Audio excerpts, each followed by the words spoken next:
Hi, I'm Dr. Nkiru Katase Nwachukwu, a legal practitioner. Welcome to my channel. And in this video, I'm going to be enlightening you about the legal position when it comes to custody cases. Now, the last few days and weeks, there have been so many opinions about Davido and Sophia's custody case.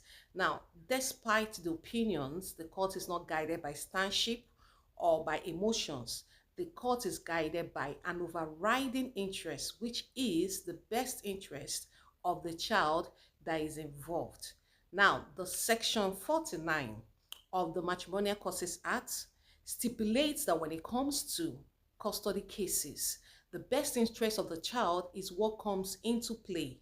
Now, I'm going to break down what the court takes into consideration when they're looking at the best interest of that child. And one of those things is the issue of age and gender of that child.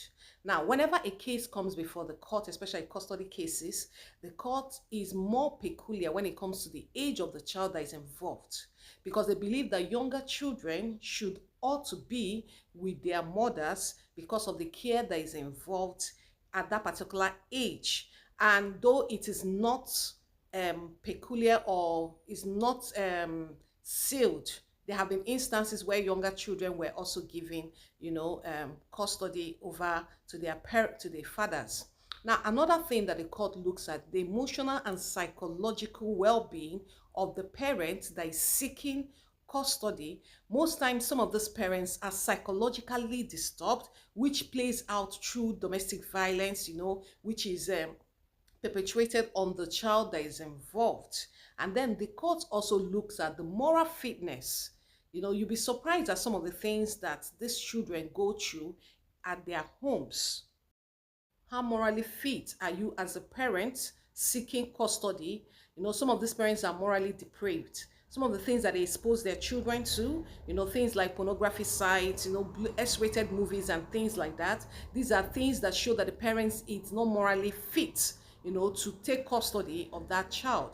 And then they also look at the issue of house, your residence and stability. Now, most parents' jobs entails them to be traveling from one place to another. The court takes that into consideration. They want a stable life for that child. They want a safe environment for that child. So any environment, any residence that does not project that is called into question.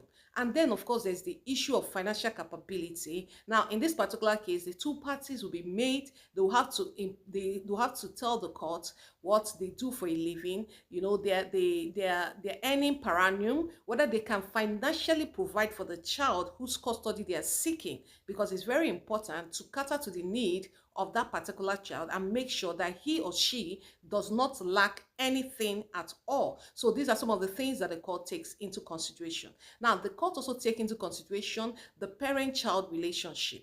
Now, if the child is having an issue, is not in sync, or there's a lack of bond between him or between her and her parents, maybe the father or the mother, the court takes that into consideration. Then the court also take into consideration parental cooperation. The court expects that the parents should cooperate. No matter who gets custody, the other person should be able to accommodate the other person. So at the end of it, the court will grant either sole custody or no joint custody, or of course, there's also the issue of visitation right. Make no mistake, custody battle is not for the weak.